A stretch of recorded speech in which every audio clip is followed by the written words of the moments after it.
How to sign up Experian account. Welcome to Let Me Help, and let's get right into this easy tutorial. To sign up for Experian account, you can open up a preferred browser. In the search bar, search for Experian account. Tap on the first option, that is Experian login.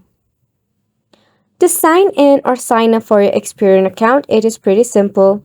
Tap on the sign in button. In here, firstly, you need to enter your username, then enter your password and click on the sign in option. If not, you can tap on Google Sign In to automatically sign in without a hassle. In the case of forgotten username or forgotten password, you can click on either of the option and you will have alternative ways to log in into your Experian account. Once logged in, you can enjoy your experience in your Experian account. It is a quick and easy process.